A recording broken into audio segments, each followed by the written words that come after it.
Bonsoir à toutes et à tous, heureux de vous retrouver, vous le savez, comme chaque jeudi. Vous êtes de plus en plus nous regarder à la fois sur Télésud, mais également sur numéro 23 le dimanche. Merci de votre fidélité. Je vous rappelle à tous celles et ceux qui nous regardent, vous savez, vous pouvez commenter et réagir sur la page Facebook Ça fait débat et puis sur Twitter, c'est F débat. Allez, c'est parti. Au menu de Ça fait débat, en Centrafrique, une femme présidente, un nouvel espoir. C'est la question qu'on se pose ici. Est-ce que cela va changer quelque chose à la situation en Centrafrique?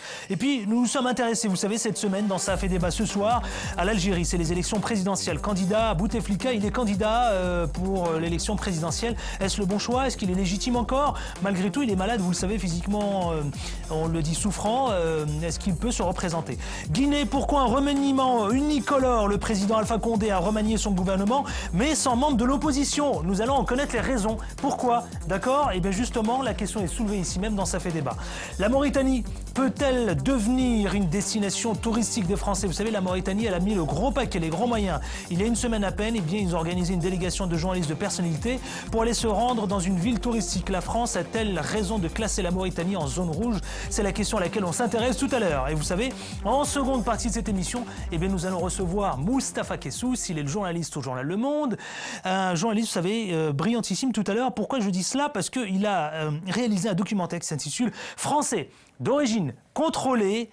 C'est avec Jean-Thomas Secaldi qui est réalisateur et il sera notre invité tout à l'heure en seconde partie de Ça fait débat. Nous parlerons justement de la question du racisme, de la question de l'immigration, de la question être français et issu de l'immigration. Toutes ces questions-là, c'est dans un peu moins d'une demi-heure tout à l'heure. Ça fait débat, vous le savez, le dicton n'a absolument pas changé et on y tient absolument. La devise, c'est maintenant et en toute liberté d'expression. C'est parti. Allez, pour débattre et pour commenter, vous le savez, que des débatteurs, vous le savez, intelligents, qui brillent ici, notamment, c'est le mot, hein, Gabriel Barga. Bonjour, bonsoir. Bonsoir, monsieur Farkan. Ah, bonsoir pour le jeudi, ceux qui nous regardent sur Télésud, et bonjour pour ceux qui nous regardent le dimanche matin sur numéro 23. C'est assez particulier, mais bon, c'est comme ça, et c'est aussi ça la télévision. Comment ça va, mon cher Gabriel? Je ne vais pas vous répondre comme le documentaire que vous avez annoncé, parce que ça fait fort. Vous voyez, Français d'origine contrôlée. C'est fort, hein? Ah oui, c'est, à mon avis... Moi, je trouve que c'est joliment trouvé. Ah bah ça, ils ont fait fort là. Ils ont fait fort. Non mais croyez-moi, je ne sais pas si vous avez vu le documentaire, vous avez vu le film? Pas encore, je l'attends, on ne va pas l'annoncer maintenant. Écoutez, un film qui s'annonce, moi je pense, à mon goût en tout cas, exceptionnel. On va en parler, mais je pense que s'il fera polémique, hein, Gabriel Barga, et vous savez qu'on aime bien ici, notamment, quand tu as fait polémique... On aime bien aller au fond des sujets.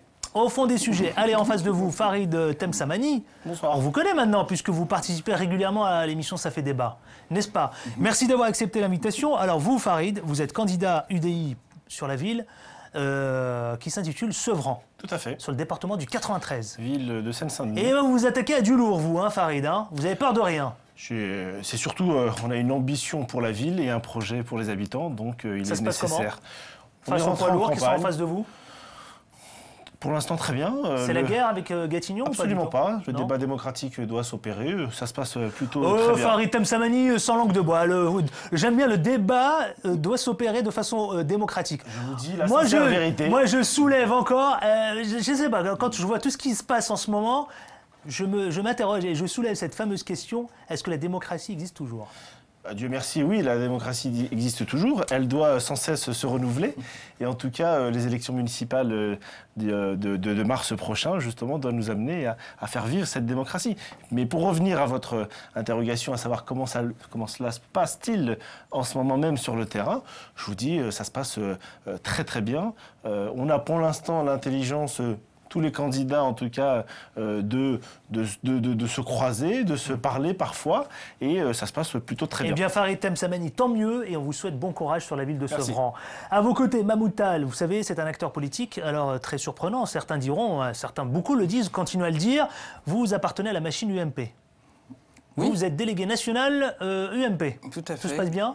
Tout se passe bien. C'est la même question que je poserais quasiment presque à Bernadette Chirac, je vous la pose à vous. Est-ce que Sarkozy vous a soufflé l'idée de revenir sur la scène politique ou pas du tout? Je ne suis pas dans le secret des dieux, donc c'est l'entourage, Christian Estrosi le disait ce matin. Est-ce qu'il faut croire, par exemple, Bernadette Chirac, quand elle dit oui, il reviendra? Écoutez, on verra, la suite nous le dira. Nous ne sommes pas encore fixés, nous sommes en ordre de bataille pour les élections municipales et c'est d'abord la priorité. Mais vous, votre sentiment, il reviendra, vous pensez? Bah, j'espère. Ouais. Bon, Il faut du jeu, il faut du jeu. Tu sais, ils sont là. Sarko. Bon, allez, messieurs, allez, démarrons. Le programme, vous savez, on va s'intéresser à la Centrafrique. Pourquoi ?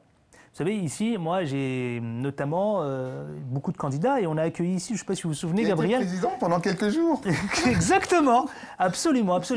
Alors, on s'est intéressé, vous savez, à cette femme qui est présidente, un nouvel espoir, c'est la question que je soulève ici, et puis d'autres questions notamment.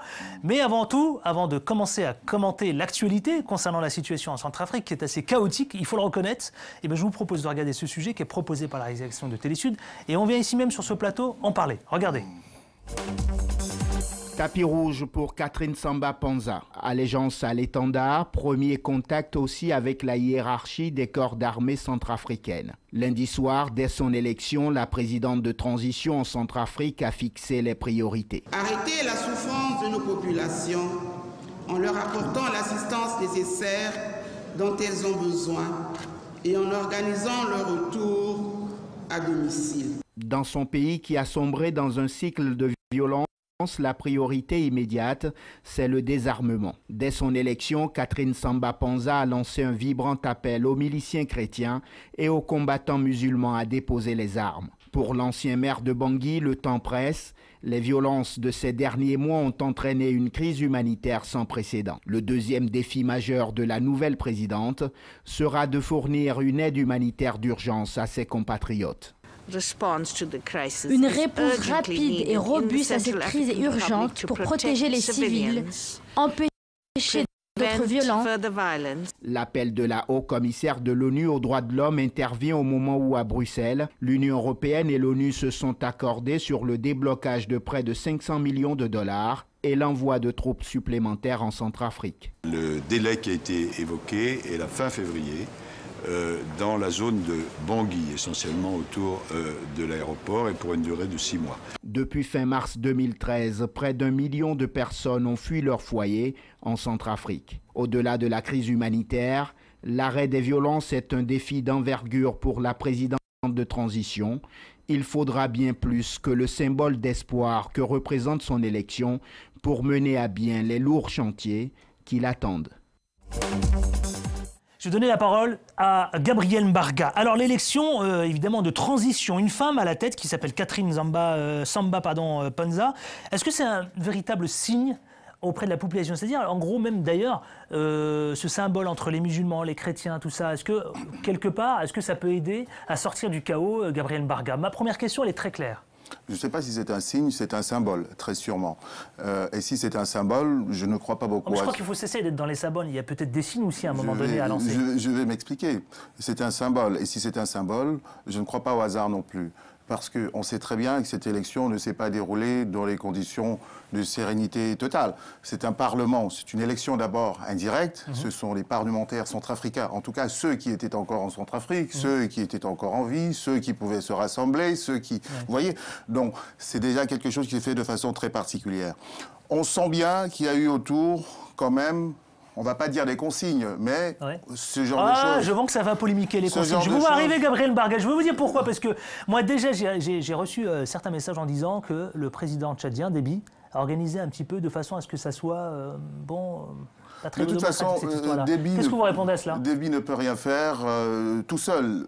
Il y a toujours... En fait, en Centrafrique, ceux qui sont les acteurs, c'est la France, et c'est le Tchad, principalement. Et puis, ce sont les autres pays plus silencieux à côté, peut-être, mais qui sont très importants, comme le Cameroun, avec les contingents d'armées, comme le Gabon et le Congo, qui donnent de l'argent, des subsides en Centrafrique depuis plusieurs mois maintenant pour les accompagner à vivre. Bref, il y a un président. Laissons les conditions. Mais ce n'est pas un président seul qui règle les problèmes d'un pays. Il faut reconstruire l'État centrafricain. Donc, non, mais attendez, vous dites un président, Gabriel Mbarga, c'est important. Là, c'est une femme. C'est un symbole. C'est un véritable symbole, mais allons au-delà du symbole. C'est un symbole positif. Si vous voulez que je dise que ça peut contribuer... positif. Après, je donne la parole à... Ça n'en reste pas moins un symbole. Il faudrait reconstruire l'État centrafricain, et là, la Centrafrique a besoin de tout.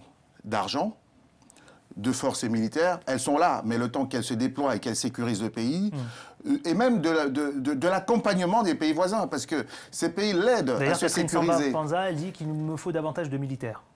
Il n'y en a pas assez. Sans doute, il lui faut surtout... Pour sortir de la crise. Il lui faut surtout la paix de ceux qui l'ont porté au pouvoir, qu'il la laisse gérer, qu'il n'ait pas fait une élection en voulant, entre guillemets, faire plaisir en disant, vous voyez, on sort par un beau symbole des déchirements qu'on offre au monde. C'est une femme qu'on porte à la tête du pays. Il faut qu'il l'aide aussi à diriger le pouvoir, le pays. Mais les pays voisins ont intérêt aussi à ce que la Centrafrique aille bien, sinon le conflit déborde et ils vont l'accompagner. Ils ont intérêt. Je vais tourner la parole, s'il vous plaît. Farid Temsamani, ensuite Mahmoud Tal. Farid, ma question va être très claire.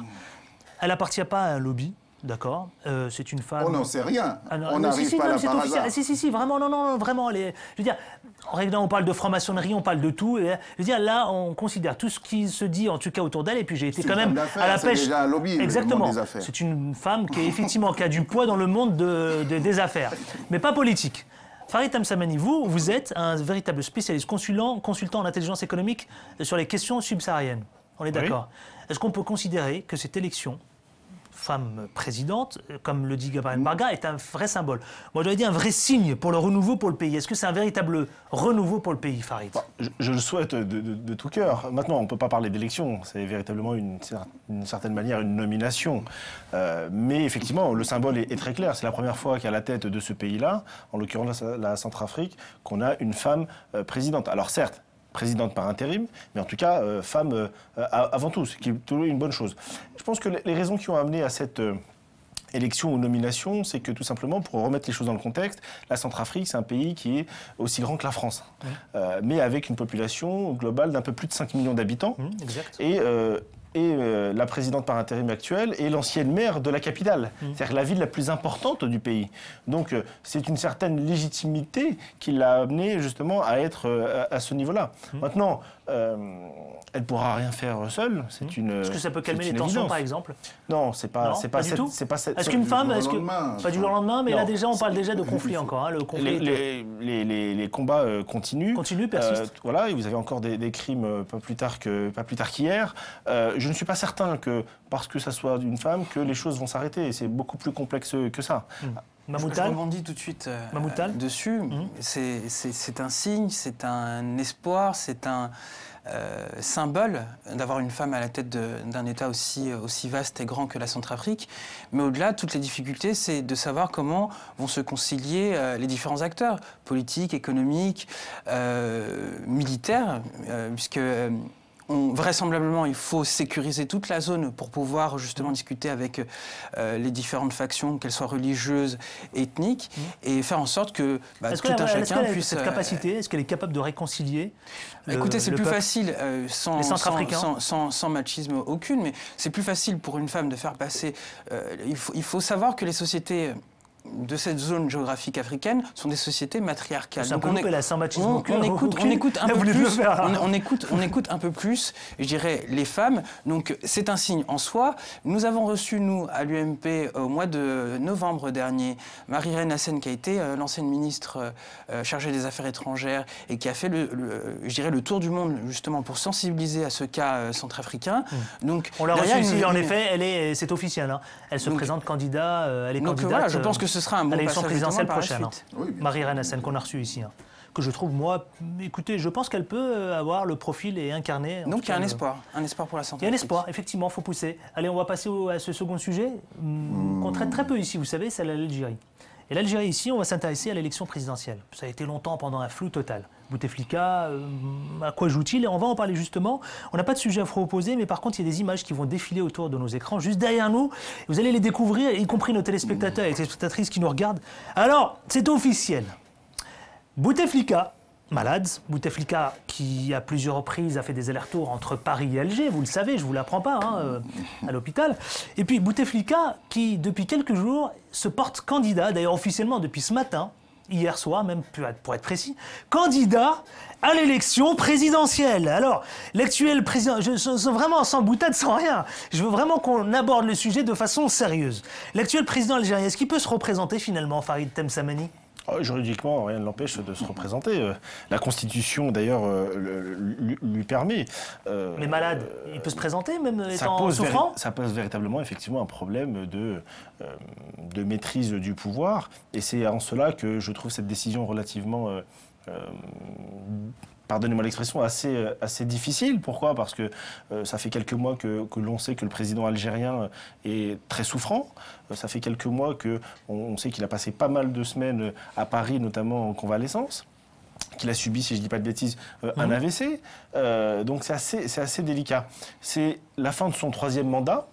À titre personnel, je pense qu'on devrait le laisser se reposer après tout ce qu'il a accompli pour l'Algérie. Je pense qu'il a réussi à rassembler les Algériens, il a réussi à passer le cap de la guerre civile. Je pense qu'il faudrait peut-être le laisser. Et puis je pense que pour le peuple algérien, ça serait plutôt une bonne chose d'avoir un nouveau débat démocratique, d'avoir une bataille sur des idées pour qu'on puisse enfin parler de l'Algérie, mais en son avenir, et pas uniquement dans une stabilité certaine. Et en cela, je pense que ceux qui ont poussé ou ceux qui poussent aujourd'hui Bouteflika à se présenter ont peur de l'avenir. Vous dites ceux qui poussent, c'est qui? Oui, alors vous savez, le pouvoir algérien est assez délicat, notamment les militaires, oui, mais il n'y a pas que. Il y a certains pouvoirs, que ce soit économique ou effectivement un pouvoir militaire. L'Algérie est un pays qui a une histoire relativement importante, puisque l'Algérie a quand même subi une guerre de décolonisation, elle a fait sa propre révolution. Donc, c'est quelque chose. Les militaires sont encore très présents. Et puis, je ne veux pas rappeler l'épisode des années noires, des années 90, où pendant 10 ans, le pays a souffert de cette terrible guerre civile. Donc, Bouteflika a quand même été celui de la concorde civile. Il a été celui qui a réussi à rassembler l'ensemble des Algériens. Donc, il faut le noter. Petite parenthèse, Bouteflika, en son temps, a été le plus jeune ministre des Affaires étrangères de la planète à l'époque. Donc, je pense qu'il est temps pour lui de se reposer, pour lui et ses proches. Et je pense que ceux qui le poussent derrière ne savent pas quoi nous amène. Je fais tourner, je vous donne la parole, Gabriel Mbarga, promis, mais je veux juste m'adresser à l'UMPiste, c'est comme ça qu'on dit, à notre délégué national au sein de l'UMP. Dites-moi, Mamoutal, est-ce que c'est une bonne idée finalement que Bouteflika se présente de nouveau pour ce mandat, pour un autre mandat? Pour parler directement, il faut que le jeu démocratique se fasse. Maintenant, il faut aussi étudier la situation délicate de ce pays. Bouteflika est un leader, et je ne vais pas reprendre... Mais on le voit dans les images, attendez, messieurs, mais je veux dire, moi je vais quand même aborder les questions qui fâchent parfois, attendez, on le voit bien, regardez bien, les images qu'on découvre là quand même tout de même, on voit bien un Bouteflika qui souffre, un Bouteflika très faible. Mais je peux vous retourner aux yeux de la population algérienne, qu'est-ce qu'ils peuvent se dire là en ce moment même où ils découvrent ces images? Non mais je peux vous retourner la question autrement, c'est-à-dire Georges Pompidou, on savait qu'il était malade, pourtant ça ne l'a pas empêché d'exercer une présidence, et il est mort dans cette présidence. Au contraire, François Mitterrand, ça a été la même chose. On savait dans les réseaux secrets des hautes autorités d'État qui étaient malades, et pourtant ça ne l'a pas empêché de faire un second mandat. Donc aujourd'hui, on se pose la question de savoir s'il continue ou pas. Bon, il y a une petite boutade sur Canal+ là-dessus, sur ses allers et retours entre Paris et Alger. Bon, oui, c'est d'un bon goût, mais je dirais que si vous voulez... Vous faites référence, vous, au petit journal, vous? Oui, mais au-delà de ça, sans citer et sans créer de polémique, mais au-delà de ça, y a-t-il derrière Bouteflika d'autres qui seraient amenés à justement créer un nouveau jeu Finalement, politique? je pose la question différemment. Je vous redonne la parole, Farid, mais je vais m'adresser à Gabriel Mbarga. Moi, je repose la question autrement. Et on va essayer de tenter d'avancer quand même. Est-ce que finalement, il n'y a personne d'autre que de Bouteflika pour se présenter, pour incarner le pays? La question est là. La question, elle est là, je vous la pose. Et aussi, surtout, est-ce que finalement le peuple algérien a envie de changer? C'est la question que j'étais en train de... Votre fin, point de vue. Oui, bien sûr. J'étais en train de me la poser en me disant la question de savoir s'il est bon que Bouteflika se représente, finalement, la réponse est évidente. Pour toute personne soucieuse de la vitalité de l'Algérie, on pense que... il l'a dit, avec beaucoup d'arguments d'ailleurs, on pense qu'il est bon que Bouteflika cède la place. Mais moi aussi, en tant qu'Africain, moi aussi en tant qu'observateur, simple journaliste, je me demandais comment se fait-il que dans cette Algérie-là, si pleine de ressources, il n'y ait pas eu de tentative, ne serait-ce que même les caciques du FLN autour du président Bouteflika, il n'y a eu personne qui a eu envie de le faire basculer. D'autant plus que, s'agissant de sa candidature, il faut quand même rappeler qu'elle vient de la voix du secrétaire général du parti. Oui, très juste. Pour l'instant, Bouteflika, à titre c'est pas Bouteflika qui l'annonce lui-même officiellement. Pour l'instant, lui-même, il n'a rien dit. Peut-être parle-t-il en ce moment, mais pour l'instant, il n'a rien dit. Mais tout de même, c'est le secrétaire général quand même du FLN. Oui, non, mais qui est d'ailleurs très contesté à l'intérieur du parti. Et il y a beaucoup de gens qui cherchent à le déposer, parce que souvent, il prend des initiatives qui sont parfois retoquées par la suite. Je pense que le président Bouteflika lui-même est dans un moment charnière où il s'interroge pour savoir s'il continue, s'il dépose le tablier. Nous, on pense qu'il est bon qu'il se repose. Est-ce qu'il y a du monde en Algérie? Évidemment, c'est un pays très riche de ressources, et naturelles et humaines. Et pourquoi on n'arrive pas à ça? Je pense que tout est dans son explication. C'est quelqu'un qui a fait quelque chose de très fort, de très symbolique pendant la quinzaine d'années où il a été au pouvoir, la réconciliation, la paix, l'Algérie qui a retrouvé sa stabilité. Mais comme l'Algérie a su éviter, par exemple, les remous qu'il y a eu partout à côté, il est peut-être bon qu'elle y arrive par le débat. C'est ce qu'il disait de façon intelligente. On va fermer ce chapitre. Pour compléter ce qui vient d'être dit, effectivement, les Algériens ont peur de revivre les années noires. Ça, c'est une réalité. C'est une crainte. Alors, sur le personnel politique, depuis que Bouteflika a signé le décret justement qui annonce la date des élections, si je ne dis pas de bêtises, fin avril, vous avez quand même jusqu'à présent 27 personnes qui ont retiré un dépôt, un dossier de candidature.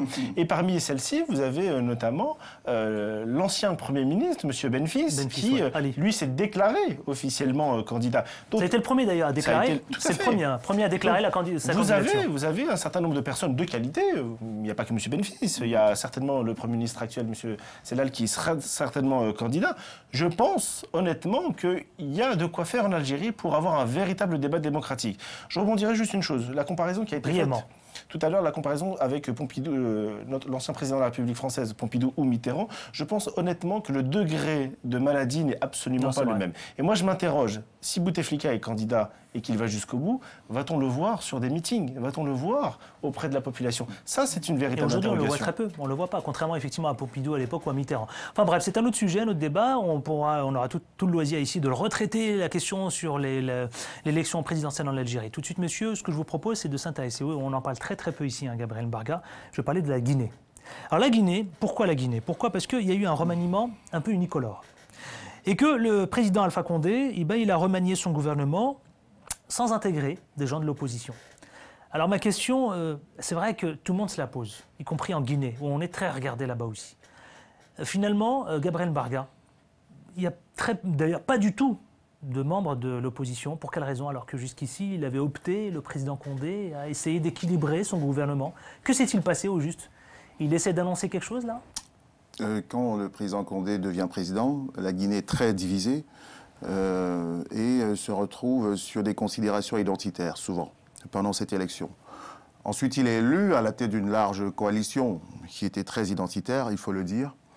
Il devient président en s'associant aussi, parce que c'est un homme politique, un retors. Il s'associe des anciens caciques, des anciens présidents. C'est-à-dire qu'il a une première présidence qui est une présidence frontale. C'est-à-dire que nous avons gagné contre vous. Et puis, vous savez qu'il y a eu des manifestations en série en permanence en Guinée, notamment concernant le processus électoral. Il remporte la majorité au Parlement à l'issue de cette élection. Et aujourd'hui, il se débarrasse de tout le monde, y compris ceux qui l'ont porté au pouvoir, y compris les anciens caciques. Il met tout le monde de côté, manière de dire... Si vous me critiquez, vous allez me critiquer moi et mon programme. Et vous n'allez plus dire, voilà, c'est moi. Vous allez me critiquer, je vais appliquer ma politique. Alors, c'est un exercice dangereux et un peu démagogique quelque peu. Parce que, dans le même temps, il dit, je fais ça pour que ma politique soit appréciée en tant que telle. Mais ça lui permet aussi de ne pas tendre la main, c'est-à-dire de continuer à maintenir la division. Alors, ne pas tendre la main. Il a lâché le mot. Ça y est, c'est dit. Justement, Mahmoud Tal, je me retourne vers vous. Non, mais c'est bien.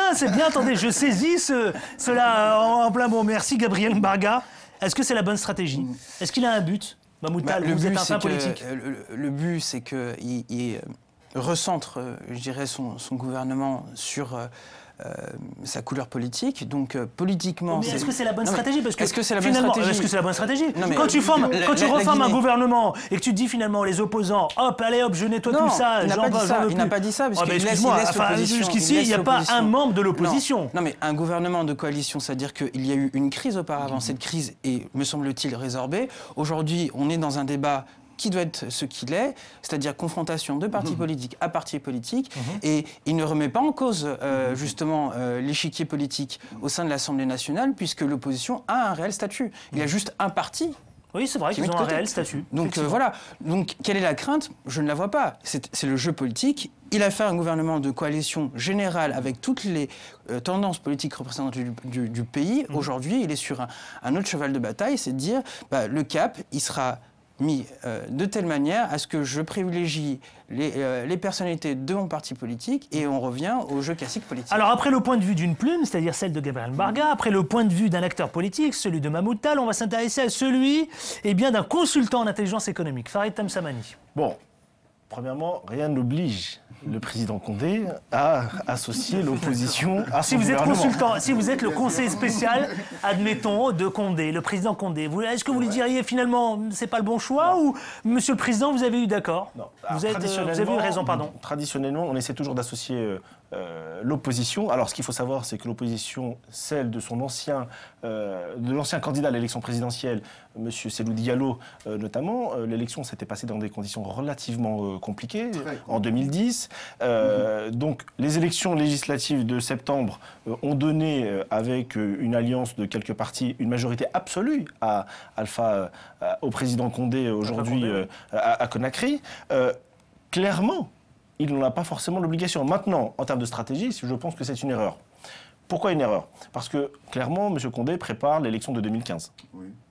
Il prépare sa réélection potentielle en 2015. Néanmoins... Voilà, c'est ça le but. C'était ma dernière question. Non, mais il est là, le but, il y a bien une stratégie. Enfin, je veux dire, l'objectif, il est là. C'est l'élection présidentielle de 2015. C'est clairement un gouvernement de combat pour préparer l'élection 2015. Mais là où d'autres chefs d'État ou d'autres candidats dans d'autres pays... Je vous donne la parole, Gabriel. Dans d'autres pays, arrivent à rassembler une partie de l'opposition de manière, pardonnez-moi l'expression, à mieux les contrôler, aujourd'hui, lui, il fait le contraire. Mais c'est peut-être aussi une certaine maturité, du débat Alpha politique. Condé est une machine terrible. Complètement. Terrible. Et il connaît très bien, il connaît la Guinée mieux que nous, ça c'est sûr. Donc ça, il a réfléchi à tous ces cas de figure. Non, c'est une boutade. Il a réfléchi à tous ces cas de figure. En fait, il veut faire passer l'opposition pour ce que sont souvent les oppositions, hélas, en Afrique. C'est-à-dire que finalement, vous dites que vous êtes dans l'opposition, mais à chaque fois, vous voulez les strapontins. Battez-vous, oui. Il n'a pas l'air d'être d'accord, Farid Tamsamani. Clairement, Cellou Diallo, il n'a jamais sollicité quelconque strapontin. Ce n'est pas un titre individuel. Quand on dit qu'il n'associe pas l'opposition, ce ne sont pas les leaders. C'est pas d'Alain Diallo qui va réclamer un strapontin. Il a été Premier ministre, il est présidentiable. Il n'a pas besoin de ça. Il est au-dessus. Mais il a des gens autour de lui à qui ça ne déplairait pas. C'est-à-dire que finalement, il veut renvoyer l'opposition aux cacophonies qu'on observe souvent dans ces cas-là. Parce que le peuple, finalement, va se dire, mais il a été élu, il a une majorité aujourd'hui, laissez-le gouverner. Pourquoi vous voulez être dans son gouvernement? C'est-à-dire que, finalement, il les renvoie à des bas d'idées. Vous êtes dans l'opposition pour avoir des postes de ministre ou pour préparer des projets alternatifs. C'est le débat que l'opposition guinéenne doit aussi avoir avec elle-même. Or, à ce jeu-là, je ne suis pas certain que le président Condé gagne. Pourquoi? Parce qu'il aura eu 5 ans pour appliquer une politique. Économiquement, socialement, ça n'est pas forcément toujours très joyeux en Guinée. Et je pense qu'il va plutôt ressouder et refonder l'opposition, qui va pouvoir proposer un véritable projet d'opposition. Moi, je pense qu'il connaît la Guinée mieux que nous. Non, mais il organise de manière... Et encore une fois, il organise de manière très intelligente les élections législatives qui vont arriver. C'est que l'opposition a un réel statut. Et une dernière chose, il faut connaître la personnalité de M. Condé. Qui n'est pas d'une personnalité prête à tout pour discuter avec tout le monde. On l'a vu lors de l'élection. Il ne partage absolument pas, même. Allez, messieurs, on va faire, pour clore, et avant de retrouver, vous le savez, en seconde partie de cette émission, dans quelques secondes, là, on va recevoir Moustapha Kessous, qui est journaliste pour le journal Le Monde, mais surtout, on le reçoit ici pour son film, son documentaire, qui sera diffusé prochainement, plus précisément le 4 février, en deuxième partie soirée. Ça s'intitule « Français d'origine contrôlée ». Vous savez, il va tout vous dire, tout vous raconter. En tout cas, nous, on a été conquis, séduits par ce film. On en parle tout à l'heure en seconde partie de l'émission. Je vous le rappelle pour celles et ceux, vous pouvez d'ores et déjà aussi réagir et commenter sur la page Facebook Ça fait débat et puis sur Twitter CF Débat. Allez, un peu de culture, messieurs. Un peu de tourisme. Allez, une zone. Tout à l'heure. Absolument. Allez, on va s'intéresser, vous savez, à la Mauritanie. La Mauritanie qui est classée par la France en zone rouge. Mais avant tout, regardez ce sujet qui est proposé par une rédaction qui s'appelle l'Agence Afrique TV, qui s'est rendue sur place et qui nous a offert un joli sujet. Regardez et on vient le commenter tout de suite après. En 2007, 4 touristes français sont tués à Alleg en Mauritanie, attaque revendiquée 2 ans après par Al-Qaïda au Maghreb islamique. Depuis ces événements, le secteur touristique est en crise. Ceux qui avaient beaucoup misé sur le tourisme sont revenus à leur vie d'avant. Depuis 2007, il n'y a plus de travail. J'ai dû vendre mon troupeau et une partie de la palmeraie. L'arrêt du tourisme a créé un problème économique. Depuis 5 ans, l'État français déconseille à ses ressortissants de se rendre en Mauritanie. Faute de voyageurs, les tours opérateurs ont cessé leurs activités. Étrangement, la mise en zone rouge de la région n'empêche pas les entreprises étrangères de s'y implanter. Total est une entreprise française, tout comme Areva qui travaille aussi en zone rouge au Niger. Et elle a tout à fait le droit de continuer son activité. Alors que nous, de notre côté, tous les petits opérateurs du tourisme qui, effectivement, ne représentent pas le même chiffre d'affaires que Total, on nous a expliqué qu'il ne fallait plus venir. Les autorités mauritaniennes expliquent avoir résolu le problème d'insécurité. La Mauritanie a pris les mesures qui s'imposent, les mesures draconiennes pour préserver ses frontières. Et ceci, aujourd'hui, est connu de tout le monde. Tant que la Mauritanie sera placée en zone rouge, le niveau maximal d'insécurité par le ministère des Affaires étrangères français, il est peu probable que les touristes reviennent en nombre. Un désert économique qui pourrait favoriser avec ironie l'insécurité de la région. Les messieurs, la Mauritanie, la France a-t-elle raison de classer clairement la Mauritanie en zone rouge? Gabriel, elle a raison, elle a tort? Vous savez que là récemment, il y a une semaine appel, la Mauritanie, l'Office du tourisme et puis surtout l'État, c'est-à-dire que le président Aziz était sur place d'ailleurs, il faisait partie de la délégation. Il a invité toutes les journalistes français et étrangers, toutes les personnalités, les figures qui comptent dans un voyage officiel pour dire venez, le tourisme chez nous, vous avez pas de crainte à avoir. Pas de terrorisme chez nous. Chaque pays a ses intérêts. La Mauritanie, son intérêt, c'est que le tourisme fonctionne, c'est sa première ressource. C'est l'une de ses premières ressources. Donc c'est important pour la Mauritanie. La France a son discours sur le terrorisme et a des problèmes de prise d'otages et considère que la Mauritanie étant dans la zone dangereuse, elle fait valoir que... Mais attendez, il faut expliquer à nos téléspectateurs pourquoi elle est classée zone dangereuse. Oui, Gabriel, vous êtes journaliste, pour quelle raison? Mais parce que les grandes... C'est quoi, c'est ACMI? C'est quoi? Oui, c'est parce que... Alors, pour faire vite, c'est parce qu'il y a... On aimerait comprendre, voilà. Vous voyez bien que la Mauritanie est frontalière du Mali et que toute cette région, aujourd'hui, avec le Niger, est considérée par les pays occidentaux comme dangereuse. Et comme il y a des otages qui sont pris, on prend des otages, donc la France déconseille à ses ressortissants de se rendre dans un certain nombre de zones. Mauritanie, Niger, tout ça, Afghanistan. Mais le truc, là où c'est plus subtil, c'est à ça que nous servons sur les plateaux de télévision, c'est d'aller au-delà. Parce que derrière tout ça, ça permet aussi des espèces de rapports de force politique. C'est-à-dire que pour lever, par exemple, ce genre d'approche, de liste, pour sortir d'une telle liste rouge, vous voyez que vous devez négocier quelque chose toujours. Et il n'y a rien de désintéressé dans les rapports entre États, surtout pas avec ces grandes puissances qui ont toujours un intérêt qui peut aller contre le vôtre, elles s'en foutent, parce que leurs intérêts passent avant tout, c'est le principe même des puissances. Donc, est-ce qu'il n'y a pas d'autres choses qui intéressent la France en Mauritanie, comme même au Mali, comme en Centrafrique? Exact, et oui, surtout. Bah oui. Alors, il soulève là une vraie question. Farid, et ensuite, après Mamoutal, mais Farid Temsamani, le spécialiste que vous êtes, dites-moi, finalement, est-ce que la Mauritanie, on se pose la question, est-ce qu'elle peut devenir un jour ce pays touristique? Elle l'a été, elle a toujours été. Tout à fait. Et oui, elle a complètement raison. Redevenir. La Mauritanie est un magnifique pays touristique, à la base. Connu pour son Sahara, d'ailleurs. Alors, l'avantage de la Mauritanie, c'est qu'elle fait le lien entre le Sahara et le Sahel. Donc, c'est quelque chose d'assez exceptionnel en Afrique. Après, il faut être, à mon sens, être complètement honnête, c'est que ce ne sont pas que des considérations occidentales. Vous avez un certain nombre de journalistes, de touristes qui ont été enlevés, exécutés il y a encore quelques mois derrière nous. Donc ça, c'est une réalité. Après, il faut se mettre aussi à la place des pays occidentaux qui, lorsque vous avez des otages qui sont capturés, lorsque vous avez leurs ressortissants qui sont capturés, etc., ou voire renégociés, ça a un coût. Donc ça, c'est une réalité. Après, je ne veux pas excuser la politique des affaires étrangères françaises, mais aujourd'hui, une partie, alors moi je considère que ça n'est pas l'ensemble du pays comme tel, parce que la Mauritanie est un grand pays, que vous avez des zones qui sont complètement sécurisées. Lorsque vous êtes à Nouakchott, vous n'avez aucun souci aujourd'hui. Par contre, effectivement, les zones frontalières, notamment avec le Mali, les zones frontalières avec l'Algérie, par exemple, ce sont des zones où circulent un certain nombre de choses, que ce soit tant le trafic que la guerre d'une certaine manière au Sahel. Donc c'est un peu complexe. Maintenant, moi je me réjouis que le gouvernement mauritanien puisse influer, puisse impulser une ambition touristique pour son pays. Ils ont mis le paquet là. Ils ont mis clairement le paquet, non mais c'est vrai, ils ont affrété un avion, carton plein, ils ont fait venir toutes les personnalités, les journalistes, et ça ils avaient vraiment un vrai succès. Pardon, je vous redonne la parole, Mahmoud Tal, vous êtes un acteur politique, est-ce que finalement la France ne devrait pas revoir sa liste rouge? Alors, revoir sa liste rouge, je ne sais pas, il faut quand même, il a très bien rappelé, c'est que la Mauritanie, c'est une frontière partagée entre le Mali, l'Algérie et le Sénégal. Le Sénégal qui est une... Je ne fais pas de la pub pour ce pays, mais le Sénégal qui est...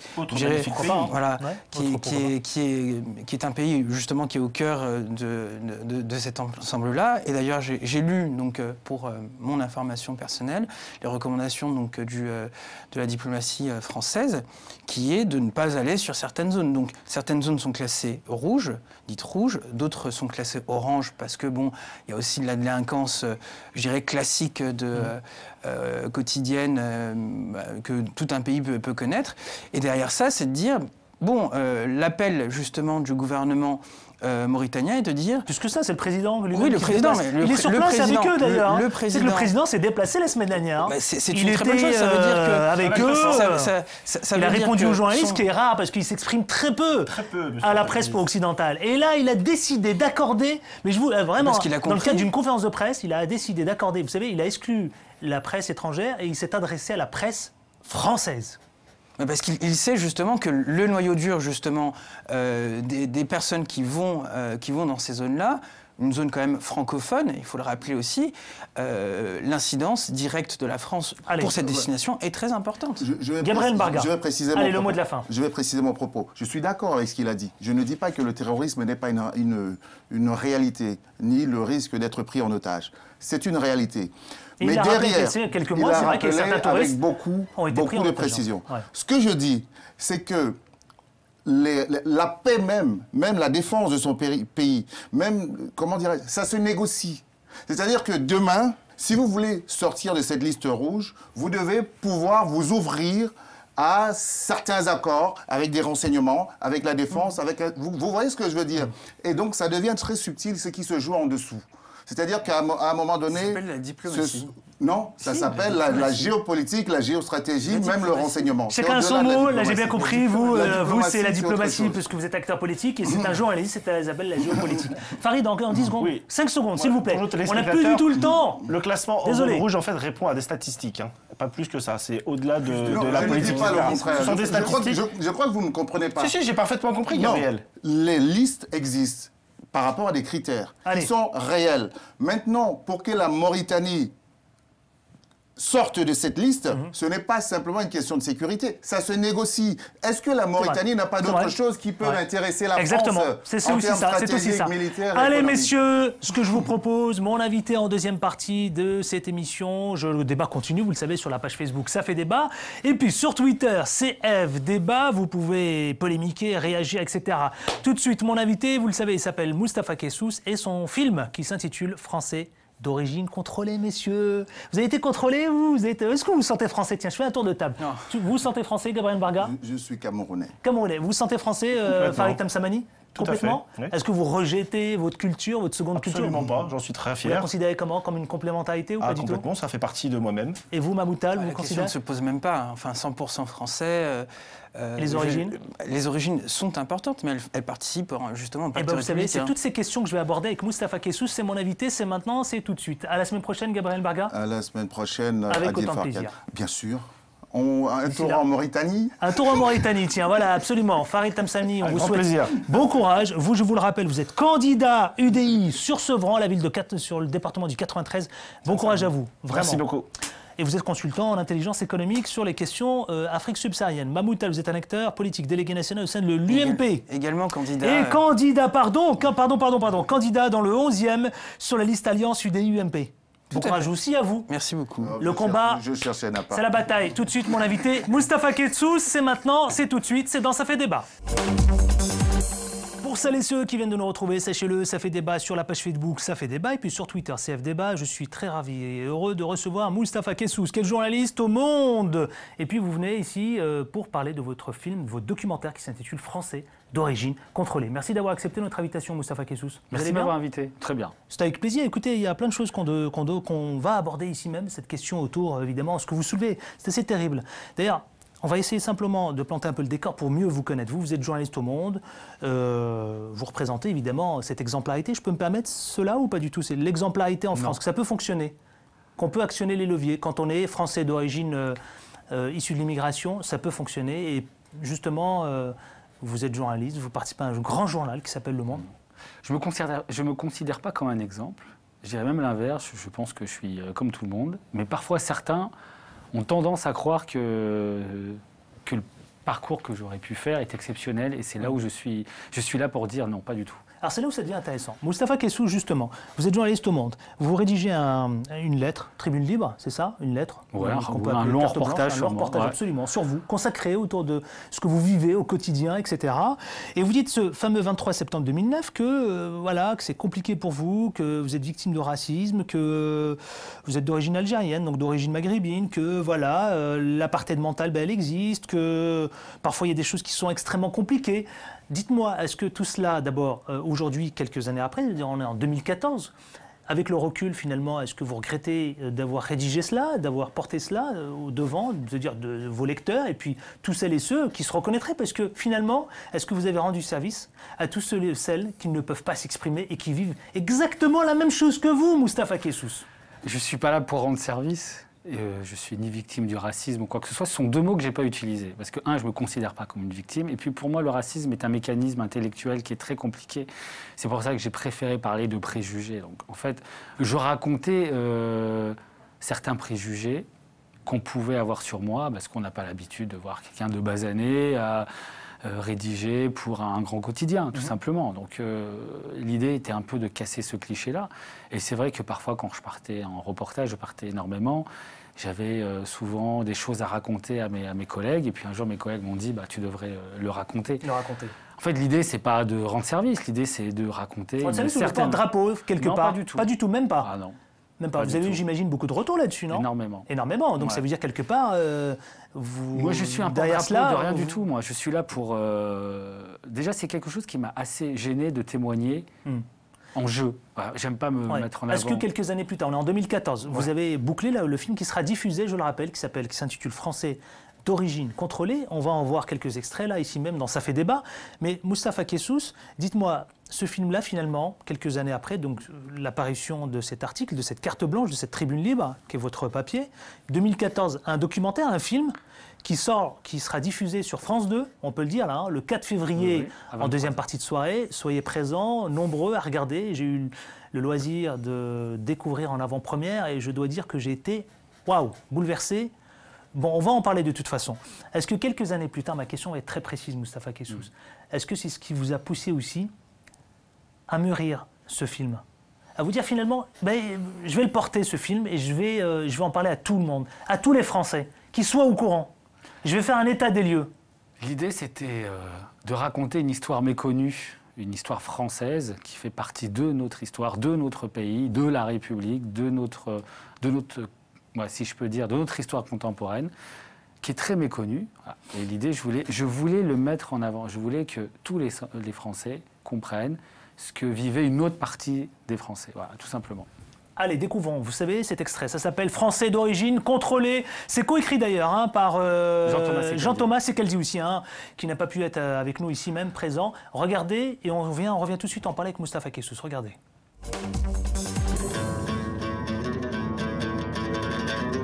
On s'est offert à la France et elle n'a pas voulu. À chaque fois, on toujours se montrer du doigt. Origine. Je ressens de plus en plus que je suis considéré comme la source du problème, quoi. Moi, même si je reste 10 générations, je serai toujours un bougnou. C'est devenu tellement banal maintenant, le racisme, que c'est normal. On a tous la même histoire. Je m'appelle Mustapha et depuis que je suis né, j'entends les mêmes mots, les mêmes questions. Tu viens d'où? Tu es de quelle origine? En 30 ans, les choses n'ont pas changé, ou si peu. Pourtant, au début des années 80, des jeunes à la peau un peu traumate ont marché pour dénoncer le racisme. Mais que reste-t-il de leur combat? Pas grand-chose. Notre mémoire a failli, leur parole a disparu. Et depuis, on parle à leur place. Aujourd'hui, on prétend que le racisme revient. Ah bon? Il était parti? Alors pourquoi certains Français sont constamment ramenés à leur couleur de peau, à leur religion, à leur faciès? Où est le ratage? Qu'a fait la République pour nous unir? J'ai voulu redonner la parole à ces hommes et à ces femmes qui ont le sentiment d'être encore des Français pas comme les autres. Voici leur histoire, qui est, qu'on le veuille ou non, une histoire de France. On ne demande pas la lune, on demande de vivre, c'est tout. Ça s'appelle Français d'origine contrôlée, avec Mustapha, réalisé par Mustapha Kessous. Dites-moi, et Jean-Thomas Secaldi, en 2 parties, de 55 minutes chacune. Il raconte l'histoire de ces Français à qui il est toujours demandé des signes d'identité, comme vous le rappelez d'ailleurs dans votre commentaire, La République, etc. etc. Et puis, en 2e partie, on en parle tout à l'heure, Mustapha Kessous, c'est un parti pris de ne parler exclusivement des Français originaires du Maghreb, originaires de l'Afrique du Nord. Est-ce que c'était un choix, finalement ? Ah oui, c'est un choix, parce qu'il y a un vrai problème avec les Arabes en France, de manière générale. On a du mal un peu à les accepter. Parce que je vous pose la question parce que j'ai beaucoup entendu, je tendais l'oreille et disaient certains, oui, mais pourquoi il n'y a pas les Noirs de France ou... Ah, il y a eu... c'est un parti pris. J'ai pris ce choix-là de raconter l'histoire de Français qui sont ou qui ont des origines maghrébines. Voilà. Vous disiez, je vous ai interrompu, vous disiez que l'arabe a un problème ici. Je pense qu'on a un problème avec l'arabe, mais ça remonte à très très longtemps déjà. Et du coup, je voulais montrer que malgré les difficultés, malgré les mauvaises perceptions, mais pas que, attention, je ne veux pas généraliser, il y a quand même énormément de gens qui se considèrent français comme tous les autres. Et donc c'était important de montrer ça. Un film à découvrir sur France 2, notez bien, le 4 février en 2e partie de soirée. En 2 temps, il me semble-t-il, puisque c'est en 2 parties. Le 4 février, en 2e partie de soirée, Français d'origine contrôlée. Je dois dire que moi, j'ai été totalement séduit, conquis. Franchement, j'aime bien ici le reconnaître quand ça fait débat. Quand j'aime pas, je le dis. Mais quand j'aime bien, je le dis. Je suis très à l'aise pour le dire. Mais Mustapha Kessous, dites-moi, on va quand même aborder, vous savez, les questions qui fâchent ou les questions qui... Moi, je pense que ça risque quand même de faire jaser cette histoire-là, quand même. Sur quoi ? Cette question-là, je veux dire, c'est dur quand même. Le film, il tient des propos qui sont très durs à entendre. Finalement, ma première question, est-ce que le Français est prêt à prêt à regarder ce film, à découvrir ces images que vous avez filmées à travers différents portraits, parce que c'est des portraits croisés. C'est pour ça que ma question, je dis que ça va faire jaser. L'idée, c'est pas de le mettre en accusation, c'est-à-dire le Français qui ne serait pas maghrébin. L'idée, c'est qu'il découvre une histoire qu'il ne connaît pas. On a fait une avant-première, il y avait plus de 260 personnes, les gens étaient assis sur les escaliers, il n'y avait plus de place, il n'y a plus de fauteuils rouges. Et ceux qui ne sont pas concernés directement par cette problématique ont été bouleversés. Il y en a qui n'en ont pas dormi de la nuit et qui me disaient « je ne savais pas que c'était à ce point-là ». Mais je lui dis, mais ne t'inquiète pas, c'est pas grave. Et puis ça tape fort, ça tape sur le PS, ça tape sur l'UMP, mais beaucoup sur le PS, le Parti Socialiste. Le Parti Socialiste a pris en otage... Il risque d'y avoir quand même beaucoup de retours là-dessus, sur ce film-là, sur ce documentaire que... Le Parti Socialiste... Je suis même presque surpris que France 2, Service Public, le diffuse. Et pourquoi il ne le diffuserait pas ? Je sais pas, je me dis après tout, aujourd'hui... C'est une histoire contemporaine, on ne triche pas, on raconte une réalité qui est crue, donc c'est peut-être ça aussi qui dérange. Vous attendez un retour des partis politiques ? Moi, j'attends rien du tout. S'ils veulent faire un retour, il n'y a pas de souci. En même temps, il faut qu'ils fassent un jour un droit d'inventaire sur comment ils ont utilisé une partie des Français, comment ils les ont enterrés dans une certaine victimisation, en ne prenant pas compte la citoyenneté, mais en prenant compte uniquement leur couleur de peau, leur religion, leur ethnie, en disant on va faire le droit de vote pour tes parents, on a donné la carte de 10 ans, ceci, cela, mais on n'a pas lutté véritablement contre les discriminations, on a préféré copieusement... Pour quelle raison, selon vous ? Vous êtes journaliste au Monde, pour quelle raison ? Qu'est-ce que vous en tirez comme leçon de ce documentaire finalement ? Qu'est-ce que quand vous sortez de ce long documentaire qui dure près de 2 heures. 2 heures, ouais. Finalement, qu'est-ce que vous en retenez Dommage. Mustapha Kessous, qu'est-ce que vous en retenez ? Qu'est-ce que vous dites ? Il y a quelque chose qui revient à l'esprit. Dommage. Je me dis dommage parce qu'il y a 30 ans, les politiques auraient pu faire un autre choix et on serait dans une autre société. Voilà, on ne serait pas dans une société qui se déchire pour pas grand-chose. On serait dans une véritable société de vivre ensemble. Je pense que peut-être qu'on aurait surmonté la crise avec un peu plus de facilité si on était soudés les uns des autres. Peut-être que la religion, on en parlerait beaucoup moins aujourd'hui. Voilà, je me dis dommage. Je me dis dommage, on a perdu 30 ans. D'ailleurs, on le ressent à travers, puisque vous menez une interview avec une série de rencontres, une série là d'acteurs très forts dans les années 80, 90 et puis en de second temps les années 2000 jusqu'à 2014. Moustapha Kessous, dans ses portraits croisés, j'ai remarqué finalement, alors c'est assez paradoxal, c'est parce qu'ils se sentent français, mais en même temps c'est à demi-mot. C'est-à-dire que je suis français, mais en même temps je suis vite rattrapé par mes origines. D'ailleurs ils le disent, français d'origine ça veut dire quoi? Qu'est-ce que c'est que finalement? Ils n'ont pas le... Je dirais, la tête là-bas, le cœur ici, comme diraient certains. Ils se sentent complètement français. Et c'est que on les voit comme des Arabes, on les perçoit comme tels. Et la dualité est là. C'est-à-dire qu'au bout d'un moment... Il y a quoi, un sentiment d'exclusion, c'est ça? Un peu de rejet. De rejet? Un petit peu, ouais. Un petit peu de mauvaise perception. Quels est selon vous les rendez-vous manqués alors? Qui explique ce rejet, cette exclusion? Au début des années 80, je pense que si on avait véritablement, alors pour le coup, le terme est bon, c'est-à-dire intégrer la jeunesse, parce qu'il y avait une grande partie qui n'était pas, à cette époque-là, une grande partie de la population française, entre guillemets, n'était pas français. Donc elle était encore algérienne, ou voilà, ils étaient encore vraiment immigrés pour le coup. Je pense que si on les avait mieux intégrés dans le débat politique, culturel, sociétal, etc., je pense qu'on n'en serait pas là aujourd'hui. Le Front National n'aurait pas fait son beurre sur les Arabes, et le Front National probablement aurait disparu. Voilà. On a fait d'autres choix. On a préféré mettre le Front National au cœur de notre débat. Ouais. Je termine. On a préféré ne pas s'occuper des discriminations, mais de financer des associations. Et je me dis, c'est dommage. On a préféré développer un discours antiraciste que développer un discours de citoyenneté. Je me dis, voilà, voilà. Vous me disiez, qu'est-ce qui ressort de ce film? Oui. Je me dis que... Voilà, quand j'étais bébé, Laurent Fabius était Premier ministre. J'ai 34 ans aujourd'hui, il est ministre des Affaires étrangères.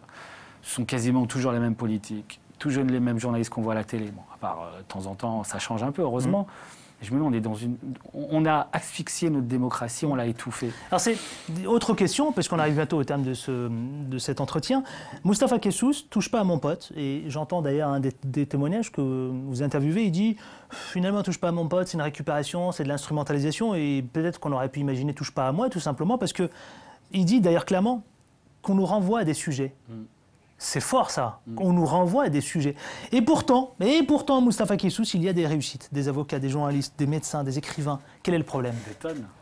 Eh ben, aujourd'hui, l'analyse que je fais du racisme, c'est que paradoxalement, ça montre que la France se mélange. Et pour moi, les signes de discrimination sont des signes que les choses avancent. C'est-à-dire que plus vous montez en fait dans la société, et plus ça coince. Pour moi, la France d'en bas est moins, voire quasiment pas raciste, alors que la France d'en haut, notre élite, etc., est bourrée de clichés, bourrée de préjugés.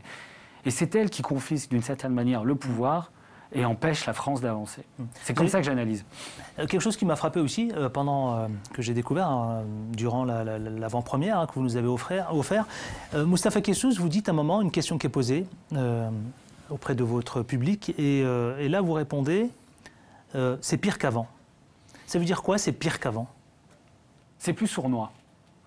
C'est-à-dire qu'à une époque, au début des années 80, c'était une société qui était très violente. On tuait pour rien des Maghrébins. Je veux dire, ça, je n'invente rien. C'est dans le documentaire, vous verrez. C'est quand même... Je découvre une autre société. Aujourd'hui, effectivement, peut-être la société est moins violente. Mais elle est violente dans ses comportements parce que tout le racisme, la discrimination, c'est quelque chose qui est sournois. Ça vous développe une certaine forme de paranoïa. Vous vous enfermez dans quelque chose en disant mais c'est pas possible, si je peux pas réussir, c'est parce que je suis maghrébin. Et ça, c'est là où je vous dis c'est quelque chose de pire, parce que c'est quelque chose qu'on peut pas quantifier. Et lorsque vous voulez en parler à d'autres, on vous dit mais arrête, mais t'es fou, mais qu'est-ce que tu racontes, t'es parano, ça se passe pas du tout comme ça. Ça s'appelle Français d'origine contrôlée, réalisé par Moustapha Kessous et Jean-Thomas Sekaldi, à découvrir, vous le savez, sur France 2 le 4 février, en deuxième partie de soirée, en 2 temps, puisque c'est 2 documentaires proposés de 55 minutes. Personne n'y échappe, tout le monde y passe, ça s'appelle le 5 secondes. Ne me regardez pas comme ça, Moustapha Kessous, ça va être terrible. C'est parti! Ce qu'on représente pour vous l'Afrique, c'est pas une phrase, c'est un mot. Le quoi? L'Afrique, qu'est-ce que ça représente pour vous, ce continent? Moi, j'ai vécu là-bas, donc pour moi, c'est le cœur qui bat. L'Afrique, quelle priorité? Un mot. Un mot, hein, c'est pas une phrase. Qu'elle prenne conscience qu'elle est... c'est un J'adore, vous n'êtes pas journaliste pour rien, vous. Hein. Quand on vous dit un mot, c'est une phrase. Excellent, excellent. La France-Afrique, ça évoque quoi pour vous? Le passé. Le passé. Afrique et démocratie, vous répondez quoi sans langue de bois? C'est maintenant. C'est maintenant. Et enfin, toutes celles et ceux qui vous regardent, est-ce que vous avez un mot à leur dire? Justement, notamment, Français d'origine contrôlée. Je leur dis que de continuer, de ne pas baisser les bras et vous allez voir, ça va changer. Et vous, vous avez convaincu? Vous avez le sentiment que ça va changer? Moi, je suis convaincu que ça va changer. Moustapha Kessou, journaliste au Monde. Si une grande partie de la population prend conscience de ce qu'elle est, et qu'elle participe plus au débat politique et démocratique. Là, je peux vous assurer que ça va changer de manière radicale. Eh bien, je vous remercie, Moustapha Kessou. On sera tous à regarder cette deuxième partie. Voilà, il faut que ça soit un vrai succès d'audience, je vous le souhaite, en tout cas sur France 2. 1 milliard. Le 1 milliard, voilà, 1 milliard, partout dans le monde. C'est le 4 février à 20h, en deuxième partie de soirée, pardon.